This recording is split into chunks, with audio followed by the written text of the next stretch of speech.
بسم الله الرحمن الرحيم. Welcome to the new term and welcome to a new BSMS Tajweed series. In this series we will cover Sifaat, otherwise known as the characteristics of letters. But what exactly is a sifa? Well, a sifa is a characteristic attributed to a specific letter that distinguishes it from other letters produced at the same makhraj or articulation point. And the first characteristic we will cover is that of Al-Isti'laa. Al-Isti'laa can be defined as the elevation of the deepest part of the tongue in the direction of the soft palate, creating a heavy or what is sometimes described as a full mouth effect. And this characteristic is applied onto 7 letters, which are termed Huruf Al-Isti'laa, or sometimes referred to as the 7 heavy letters. They are Kha, Sa, Da, Gha, Ta, Qa, and Dha. And they can be summarized in the following mnemonic: Khussa Daghtin Qidh. Before we look at some examples, here's a quick tip on how to correctly pronounce these heavy letters. One way to make sure you are applying this characteristic correctly is to pronounce the sound of the specific heavy letter followed by the English word are, as in we are going. Here's some examples. Ghafilin, Ghafilin, not Ghafilin, but rather Ghafilin.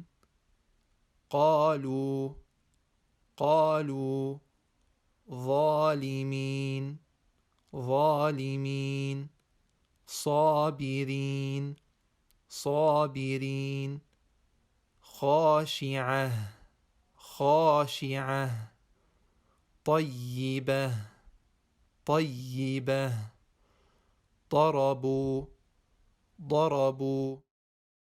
Now, although these letters are considered to always be heavy, they may take up varying degrees of heaviness based on the context that they are in. And roughly speaking, there are 5 levels of heaviness.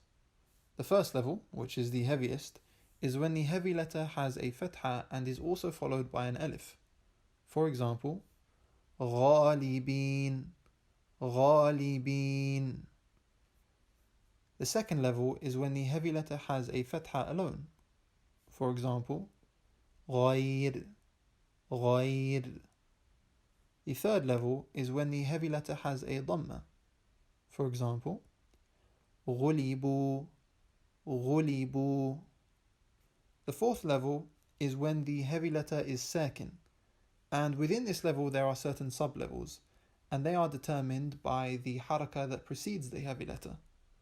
For example, if that haraka is a fatha, then it's slightly heavier than if it were to be a dhamma, and that is slightly heavier than if it were to be a kasra.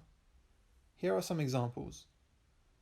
أغرقنا, أغرقنا, أغرقوا, أغرقوا, أفرغ, أفرغ. The final level, which is the least heavy, is when the heavy letter has a kasra. For example, غلمان, غلمان. Make sure to repeat this video several times and practice the rule several times and complete the homework that will be released in the following days.